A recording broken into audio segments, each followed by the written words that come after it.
सबसे पहली चीज तो हमें ये नॉलेज होनी चाहिए कि आखिर साउंड क्या है। देखो बच्चों, साउंड एक टाइप की एनर्जी है जिसकी वजह से हम लोग सुन पाते हैं। साउंड लिखिएगा फर्स्ट पॉइंट बच्चों। Sound is a type of energy. Sound is a type of energy which give us which give us sense of hearing, which give us sense of sense of hearing, sense of hearing। अब जब कभी भी बच्चों कोई sound produce होता है तो आपने एक चीज फील की होगी, या इवन अभी आप फील कर सकते हैं। अगर आप सभी कुछ भी बोलने की कोशिश करें, जैसे कि मान लीजिए आप सभी बोलिए ओम, और ओम बोलते वक्त अपने गले पर, थ्रोट पर आप हाथ रख लीजिएगा। तो आप जैसे बोलेंगे ना ओम, क्या फील हो रहा है? क्या फील हो रहा है जब आप ओम बोल रहे हैं अपने गले पर हाथ रख करके? तो आपको शायद वाइब्रेशंस फील हो रहे होंगे। या ओम की जगह आप कुछ भी बोले अपने गले पर हाथ रख करके तो आपको वाइब्रेशंस फील होंगे। शाम को खाने का वक्त होता है और खाना जरा सा लेट हो जाए, पेट में चूहे जो है वो कूदने लगते हैं। तो हम लोग क्या करते हैं, जब हम छोटे थे तो हम तो चम्मच लेके थाली को पीटना शुरू कर देते थे। तो जब थाली को हम लोग पीटते थे तो उसमें से टन टन टन की आवाज आती थी, और थाली वाइब्रेट करती हुई नजर होती हमें आती थी। और उसे हम लोग एक बार मारते तो काफी देर तक टन ऐसे करके आवाज आती, और फिर जैसे उसको पकड़ लेते थाली को, वो आवाज अचानक से गायब हो जाया करती थी। और आवाज के साथ साथ वाइब्रेशंस भी गायब हो जाया करते थे। तो वहां से अंदाजा लगा कि वाइब्रेशन और साउंड में जरूर कोई ना कोई रिलेशन है। एक्चुअल में साउंड बच्चों एक टाइप का वाइब्रेशन ही है, या मैं कहूं कि हर वो ऑब्जेक्ट जो वाइब्रेट कर सकता है या वाइब्रेट कर रहा है वो क्या प्रोड्यूस करेगा? साउंड प्रोड्यूस करेगा। तो अभी कभी क्वेश्चन आ जाए एक नंबर का कि what kind of object produce sound, तो आप लिखेंगे any vibrating object can produce sound. लिखिएगा, sound is a type of disturbance. Sound is a type of disturbance. Disturbance इसलिए कहा गया है, जैसे पानी है एकदम शांत, अचानक से उसमें आप पत्थर डालें तो उसमें डिस्टरबेंस आ जाता है। ऐसे ही एकदम शांत माहौल है, पिन ड्रॉप साइलेंस है, पर अचानक से कोई उसमें गाना गाने लग जाए तो क्या आ जाएगा? डिस्टरबेंस आ जाएगा। तो sound is a kind of disturbance which is produced due to, sound is a type of disturbance which is produced due to vibrations of vibrations of any vibrating body, vibrations of any vibrating body। Next point, next line से लिखना है आपको। That means a vibrating body can produce sound, a vibrating body can produce sound। कोई भी vibrating body sound produce कर सकती है। अगर हम लोग हमारी ही बात करें तो हमारे थ्रॉट में क्या होता है बच्चों, एक वॉइस बॉक्स जिसको लैरिंक्स भी कहा जाता है वो हमारे गले में मौजूद होता है। इस वॉइस बॉक्स में दो मेम्ब्रेन होती है, स्ट्रेच्ड, एकदम खिंची हुई, जैसे एकदम गुब्बारे को अगर आप एकदम खींच लो ना ऐसी। इन स्ट्रेच्ड मेम्ब्रेन्स को बोलते हैं वोकल कॉर्ड्स, जो कि हमारे गले में दो वोकल कॉर्ड्स होते हैं। जब हम लोग बोलने की कोशिश करते हैं तो अगर आप अपने मुंह के सामने हाथ रखें तो आप जैसे ही बोलोगे आप फील करोगे कि आपके मुंह से हमेशा हवा बाहर आएगी। आप अभी ट्राई कर सकते हैं। तो बोलते वक्त हम लोग हवा को बाहर फेंकते हैं अपने मुंह से, तो लंग से एयर खिंचती हुई थ्रोट तक आती है और थ्रोट से माउथ के थ्रू वो बाहर आती है। जब ये एयर हमारे थ्रोट में आती है तो ये जो दो स्ट्रेस्ड मेम्ब्रेन्स है वोकल कॉर्ड्स, इनके बीच में से उस एयर को गुजरना पड़ता है। और जब ये एयर गुजरती है तो वो वोकल कॉर्ड्स क्या करना शुरू कर देते हैं, वाइब्रेट करना शुरू कर देते हैं। और जैसा कि मैंने आपको बताया कि अगर कोई ऑब्जेक्ट वाइब्रेट कर रहा है इसका मतलब वो साउंड प्रोड्यूस कर रहा है। तो इन वोकल कॉर्ड्स की वजह से हम लोग इस तरीके से साउंड प्रोड्यूस कर पाते हैं। नेक्स्ट पॉइंट में आपको बच्चों डेफिनेशन लिखनी है वाइब्रेशन, और या इसे ऑसिलेशन भी कहा जाता है। अभी आप लोग सिर्फ वाइब्रेशन की डेफिनेशन लिखें। वाइब्रेशन, वाइब्रेशन की डेफिनेशन है to and fro, TO2, to and fro, FRO, to and fro, और टू एंड फ्रो, और back and froth, FROTH,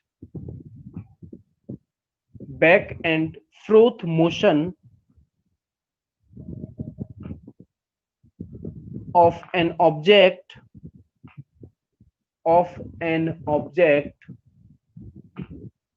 around its mean position, MEAN, mean position, original position जिसे कहते हैं। To and फ्रो का मतलब है दायां और बायां, लेफ्ट और राइट। बैक एंड फ्रोथ का मोशन मतलब है आगे और पीछे।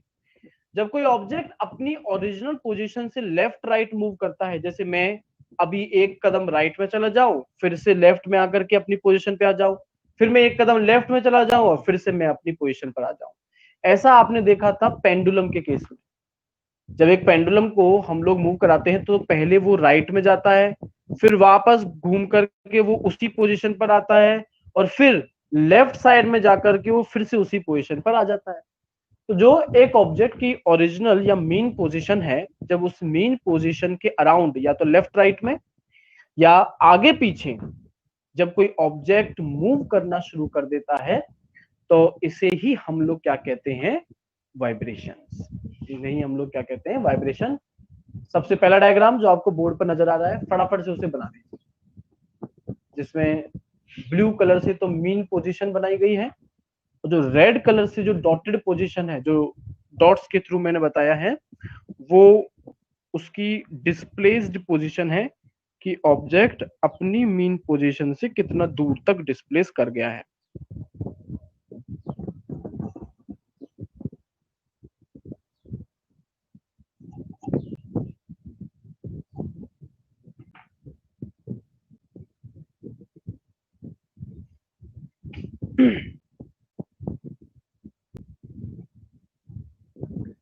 इस मीन पोजीशन को हम इक्विलिब्रियम पोजीशन भी कह सकते हैं। यहीं पे मार्क कर देना, मीन पोजीशन और equilibrium, EQUILIBRIUM, equilibrium position, mean position और इक्विलिब्रियम पोजीशन।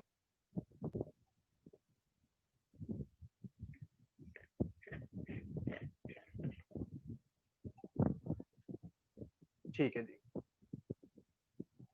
नेक्स्ट हेडिंग है हमारे पास में बच्चों, प्रोपेगेशन ऑफ साउंड। प्रोपेगेशन मतलब travelling, propagation of sound. Sound एक जगह से दूसरी जगह तक कैसे ट्रेवल करता है, इसकी कहानी हम लोग अभी डिस्कस करने जा रहे हैं। मान लेते हैं बच्चों कि एक ऑब्जेक्ट है जो वाइब्रेट कर रहा है, और उस ऑब्जेक्ट से कुछ दूरी पर हम लोग खड़े हैं। वो ऑब्जेक्ट जैसे ही वाइब्रेशन शुरू करेगा, हमें आवाज जो है वो सुनाई देने लग जाएगी। तो उस ऑब्जेक्ट और हमारे ईयर्स के बीच में एयर प्रेजेंट है। एयर छोटे छोटे पार्टिकल्स, गैसेस वगैरह के पार्टिकल से मिलकर बनी है, या उसमें बहुत सारे डस्ट पार्टिकल्स और दुनिया भर की चीजें हैं। तो हम मान रहे हैं कि ये ऑब्जेक्ट जो वाइब्रेट कर रहा है ये सबसे पहले राइट साइड में डिस्प्लेस हो रहा है, अपनी मीन पोजीशन से कहां जा रहा है, वो राइट साइड में। जब ये ऑब्जेक्ट राइट साइड में डिस्प्लेस होगा तो इस ऑब्जेक्ट के आसपास जो भी पार्टिकल्स होंगे वो सबके सब एक दूसरे से दूर चले जाएंगे कि नजदीक आ जाएंगे, अगर ये ऑब्जेक्ट डिस्प्लेस होगा तो?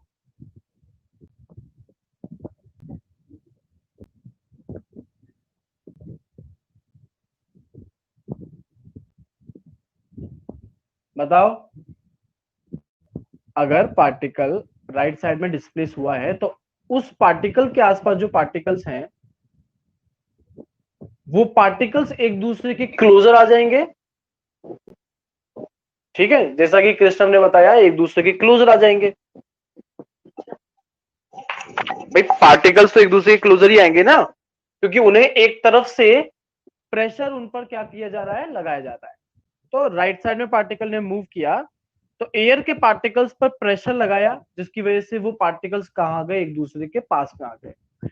तो बच्चों एक ऐसा रीजन, एक ऐसा एरिया जनरेट हो जाएगा जहां पार्टिकल बहुत पास में होंगे, जिन पर प्रेशर ज्यादा हो जाएगा वाइब्रेशन की वजह से, मतलब प्रेशर हो गया हाई।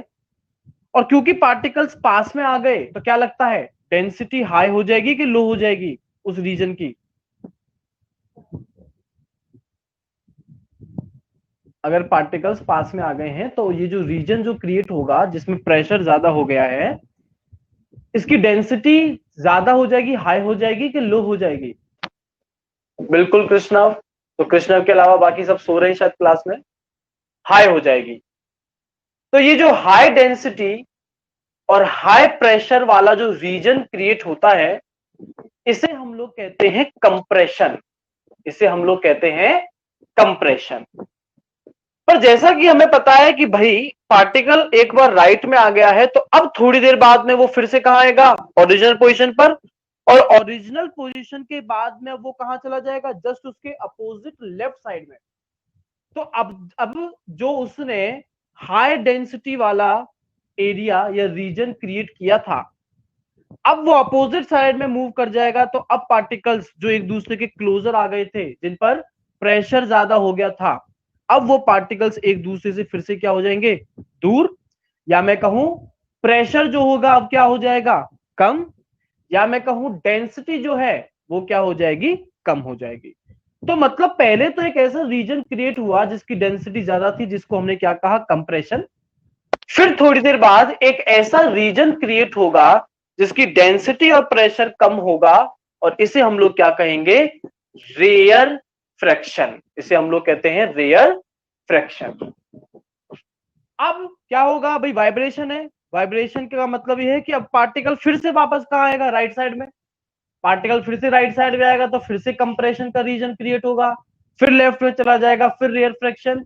तो ऐसे करके पार्टिकल्स क्लोजर आते जाएंगे, दूर जाते जाएंगे, क्लोजर आते जाएंगे, दूर जाते जाएंगे। जब एक पार्टिकल राइट में खिसकता है तो वो अपने राइट वाले को और राइट में खिसकाएगा, और वो मतलब नेक्स्ट पार्टिकल जो है धीमे धीमे करके आगे शिफ्ट होता जाएगा, खिसकता जाएगा।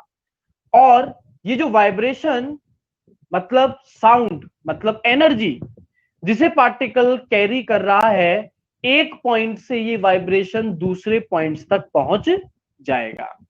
तो इस तरीके से किसी भी वाइब्रेटिंग ऑब्जेक्ट और हमारे तक साउंड जो है वो प्रोपगेट कर पाता है, ट्रेवल कर पाता है। हाँ भाई, प्रोपगेशन ऑफ साउंड क्लियर है या नहीं?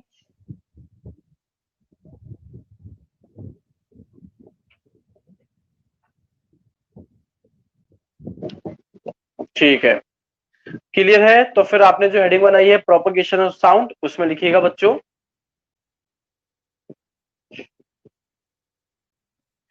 when an object vibrates,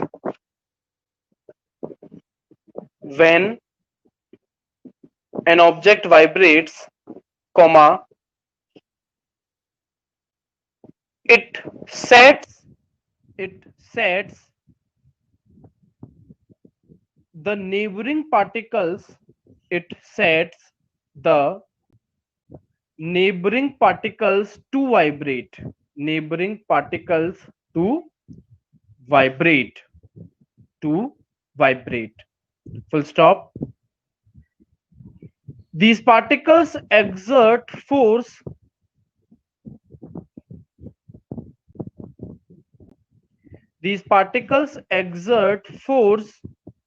on other particles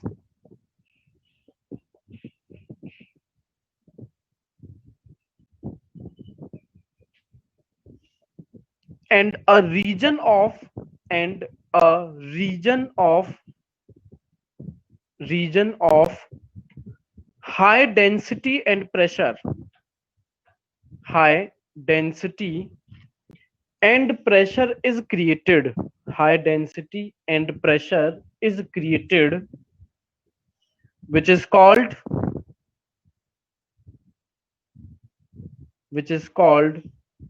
compression. COMPRESSION. Compression. Full stop. After that,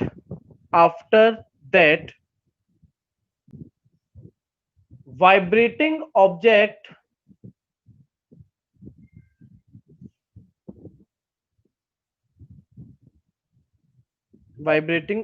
vibrates towards the opposite side.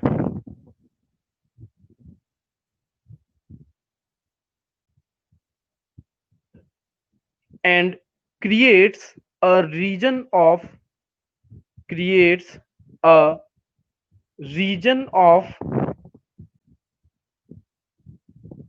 low pressure and density. Low pressure and density, which is called rarefaction. Pressure and density, which is called rarefaction. RAREFACTION. Rarefaction. Full stop.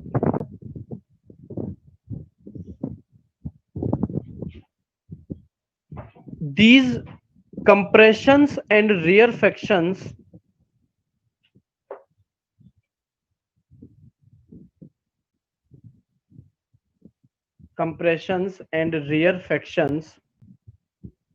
are generated in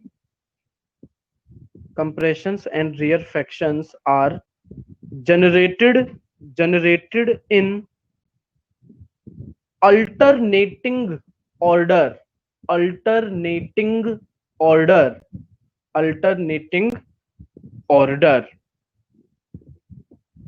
Full stop. That's how sound propagates in a medium.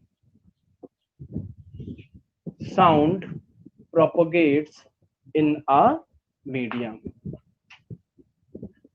फटाफट से propagation of sound में जो diagram बनाया हुआ है उसे आप जल्दी से बना लीजिए.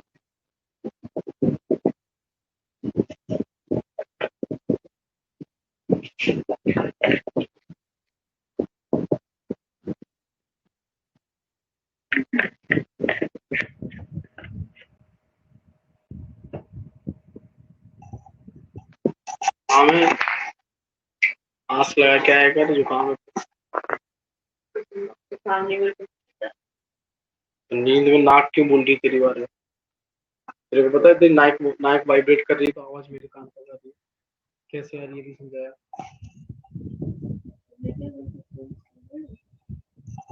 नाक को बोल वाइब्रेट ना करे. कान लगा उसके. कान नहीं है इसलिए नहीं सुन रही.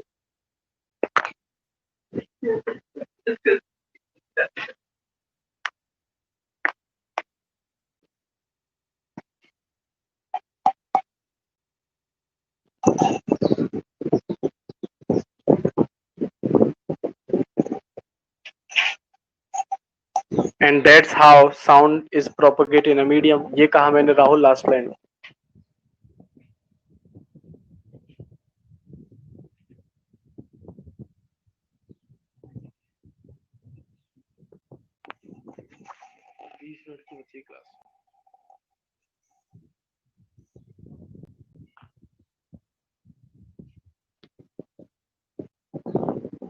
Sir sound cannot be destroyed is called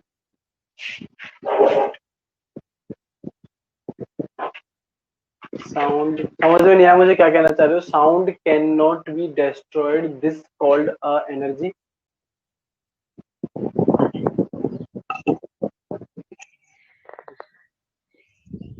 मुझे समझ में नहीं आया क्वेश्चन क्या कह रहे हो।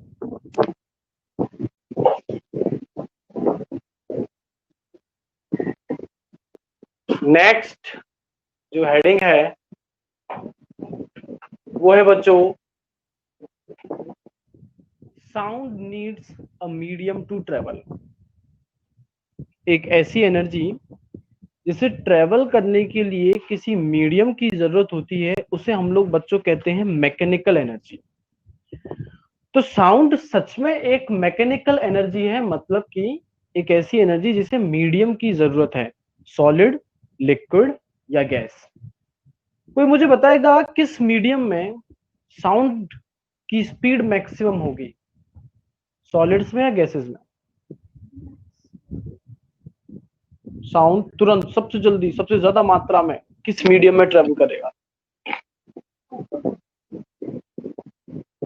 हाँ जी, सॉलिड्स में करता है, क्योंकि उसे पार्टिकल पास पास में है। पार्टिकल जितना पास में होंगे उतना ही जल्दी एनर्जी एक से दूसरे पार्टिकल तक ट्रांसफर।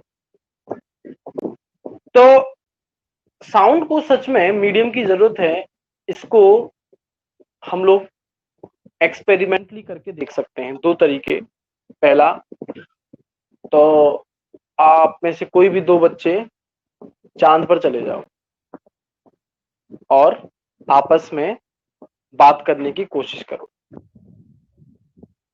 चांद पर एटमॉस्फेयर नहीं है, कोई एयर या कोई मीडियम नहीं है, तो आप ये देखोगे कि सामने वाले का मुंह तो चल रहा होगा, चिल्ला भी रहा होगा बहुत जोर जोर से, पर तुम तक उसकी आवाज नहीं पहुंच रही होगी। इसका मतलब ये नहीं है कि वो गूंगा हो गया है या तुम बहरे हो गए हो, वो इसीलिए क्योंकि वो बोलने की कोशिश कर रहा है, पर जो वाइब्रेशंस उसके माउथ और तुम्हारे ईयर के बीच में जिस मीडियम के थ्रू पास होने थे, वो मीडियम ही नहीं है। पर ये तो बहुत महंगा पड़ जाएगा, चांद पर जाना और वहां से जिंदा वापस आना, है ना। तो एक ऐसा एक्सपेरिमेंट जो हम लोग लैब में, घर में वगैरह कर सकते हैं, वो देखते हैं। हमने एक बेल जार ले लिया, एक ग्लास का बना हुआ जार के जैसा स्ट्रक्चर ही होता है बेल जार। उस बेल जार में ऊपर हमने कॉर्क, लकड़ी जो है वो लगा दी, और उस कॉर्क में छोटे से दो एकदम छेद पास किए, जिनसे कि वायर जो है एंटर कर सके, और फिर उन छेद को अच्छे से सील पैक कर दिया, बंद कर दिया। जो वायर अंदर हमने पास किए हैं वो अंदर लगी हुई एक इलेक्ट्रिक बेल से हमने जोड़ दी, और उसका स्विच बाहर है, कि मतलब हम लोग जैसे स्विच को ऑन करेंगे, जार के अंदर रखी हुई इलेक्ट्रिक बेल वाइब्रेट करने लगेगी। बेल में दो चीजें होती है, एक गोंग और एक हैमर। हैमर लगातार गोंग से टकराएगा, जितनी बार वो टकराएगा उतनी ही बार गोंग जो है वो वाइब्रेट करेगा। और नीचे हम लोगों ने एक छोटा सा पाइप निकाला है बेल जार में से, और उसको वैक्यूम पंप से जोड़ दिया। वैक्यूम पंप का काम होता है कि वो क्या करता है, सारी की सारी एयर को खींच लेता है। तो सबसे पहला काम आप क्या करो, आप स्विच ऑन कर दो इलेक्ट्रिक बेल को। आप देखोगे बेल का हैमर गोंग से टकराएगा, बेल वाइब्रेट करती हुई नजर आएगी, और साथ में आपको बहुत ज्यादा मात्रा में साउंड जो है वो भी सुनाई देने लगेगा। पर जैसे ही आप वैक्यूम पंप को ऑन करोगे, अब वैक्यूम पंप सारी की सारी एयर को अंदर से खींच के बाहर निकाल देगा, तो तुम ये फील करोगे कि धीमे धीमे करते करते साउंड कम होने लगेगा, और कम होते होते एक वक्त ऐसा आएगा कि बिल्कुल भी साउंड आपको सुनाई नहीं देगा। जबकि आप देखेंगे कि अंदर जो इलेक्ट्रिक बेल का हैमर है वो कॉन्टिन्यूअसली गोंग से टकरा रहा होगा। तो इसका मतलब ये हुआ कि भाई साउंड तो जनरेट हो रहा है क्योंकि वाइब्रेशन हो रहा है, पर साउंड, वाइब्रेटिंग ऑब्जेक्ट और आपके बीच में जो मीडियम था एयर, वो आपने निकाल दिया। और जब कोई मीडियम ही नहीं रहा तो साउंड जो है इलेक्ट्रिक बेल से हम तक पहुंच ही नहीं पाया। तो ये एक्सपेरिमेंट आपका प्रूव कर देगा कि साउंड को ट्रेवल करने के लिए किसी ना किसी मीडियम की रिक्वायरमेंट या मीडियम की जरूरत होती है। फर्स्ट पॉइंट इस हेडिंग में लिखिएगा, sound sound is a mechanical energy which require a medium to propagate.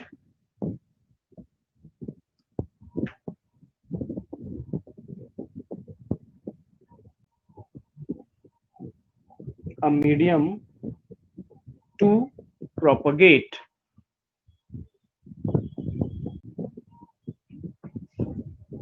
Full stop. For this, we can perform an experiment.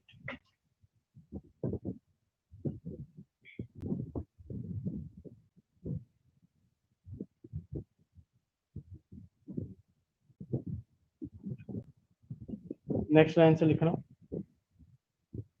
Next line से लिखिएगा, fix an electric bell, fix an electric bell inside a, fix an electric bell inside a jar connected to a vacuum pump, connected to a vacuum pump, full stop. Close the mouth of jar with a cork,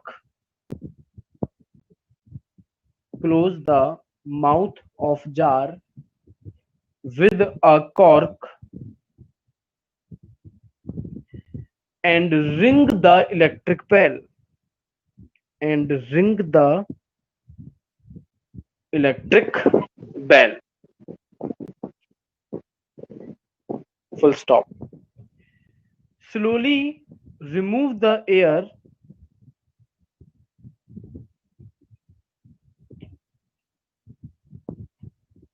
from the jar, slowly remove the air from the jar using the vacuum pump, using the vacuum pump,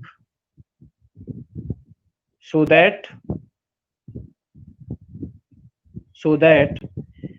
vacuum is created in the jar.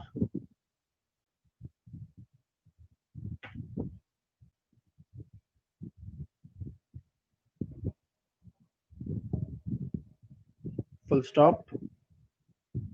The sound will end, END, the sound will end when all the air is pumped out, when all the air is pumped out, full stop. This demonstrates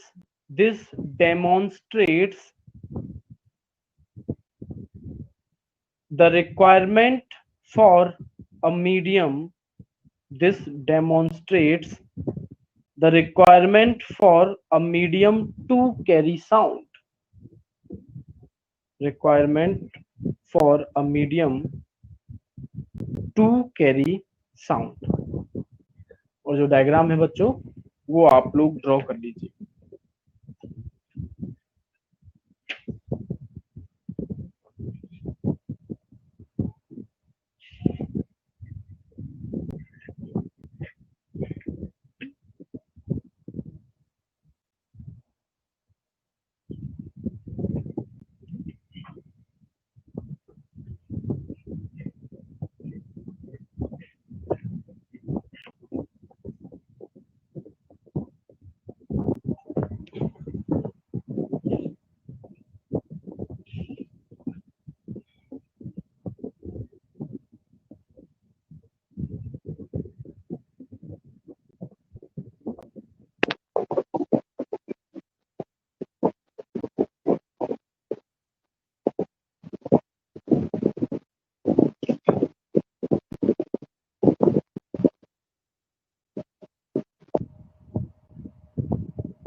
तो अगर बच्चों आपके in-text question की हम लोग बात करें,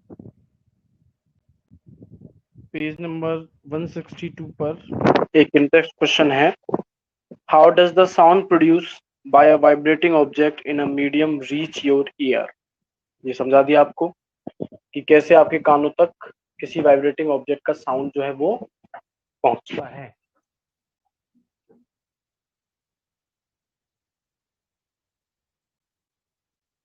हाँ कृष्णा, साउंड को एनर्जी इसीलिए कहते हैं क्योंकि वो डिस्ट्रॉय नहीं हो सकता, बस एक फॉर्म से दूसरे फॉर्म में कन्वर्ट हो सकता है।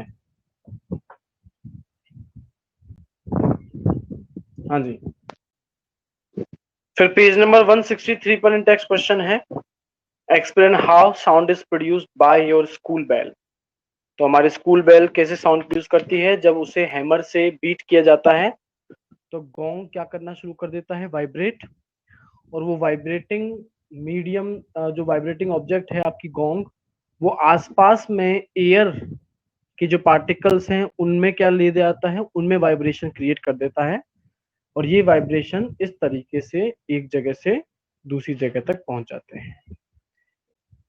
फिर नेक्स्ट क्वेश्चन है, why are sound waves called mechanical waves. जैसा मैंने आपको बताया, क्योंकि साउंड वेव्स को ट्रेवल करने के लिए किस चीज की रिक्वायरमेंट है, मीडियम की।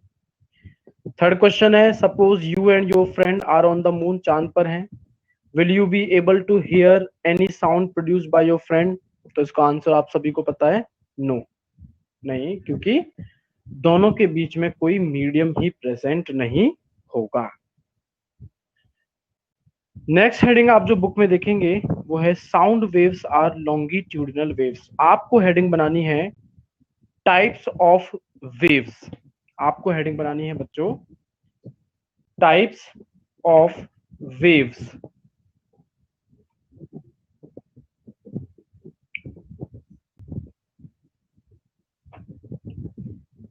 जो वेव होती है बच्चों, वो आपकी दो टाइप की होती है। एक वेव को हम लोग कहते हैं लॉन्गिट्यूडिनल वेव, और एक को हम लोग कहते हैं ट्रांसवर्स वेव। लॉन्गिट्यूडिनल वेव उस वेव को कहा जाता है जिसमें पार्टिकल्स का वाइब्रेशन उसी डायरेक्शन में हो जिस डायरेक्शन में वेव ट्रेवल कर रही है। जैसे मान लो एक साउंड वेव है जो लेफ्ट से राइट की तरफ मूव कर रही है, और पार्टिकल्स वाइब्रेट ऊपर नीचे नहीं कर रहे, पार्टिकल्स भी वाइब्रेट लेफ्ट टू राइट ही कर रहे हैं। तो जिस डायरेक्शन में आपका वेव ट्रेवल कर रहा है, अगर उसी डायरेक्शन में पार्टिकल्स का वाइब्रेशन हो, तब आप इसे कहते हैं लॉन्गिट्यूडिनल वेव, जो कि हमारा साउंड वेव जो है वो एक लॉन्गिट्यूडिनल वेव है। और अगर पार्टिकल्स के वाइब्रेशन की डायरेक्शन वेव के डायरेक्शन के परपेंडिकुलर हो, जैसे वेव तो लेफ्ट टू राइट मूव कर रही है, पर पार्टिकल्स जो है वो ऊपर और नीचे अप डाउन वाइब्रेट कर रहे हैं परपेंडिकुलरली, तब इस वेव को हम लोग नाम देते हैं ट्रांसवर्स वेव, जो कि लाइट होती है। लिखिएगा पहली, longitudinal, longitudinal wave.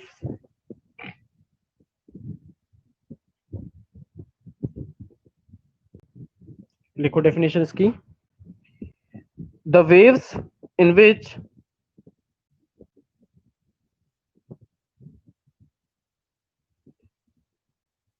direction of in which direction of movement of particles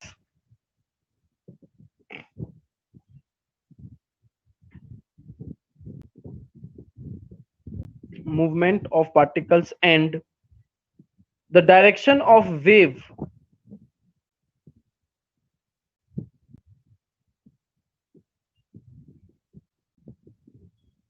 are parallel to each other,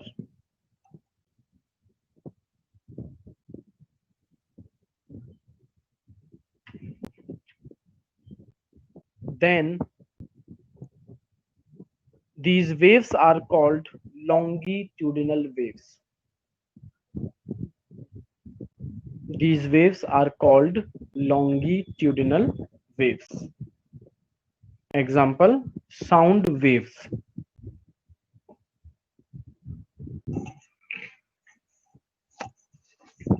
Sound waves.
जो नेटवर्क प्रॉब्लम आ गया था, एक बार आप डेफिनेशन में वापस रिपीट कर रहा हूं। डेफिनेशन आप लोग लिख लो। The waves whose particles move perpendicularly to the direction of propagation of wave, moves perpendicularly to the direction of propagation of wave is called transverse wave.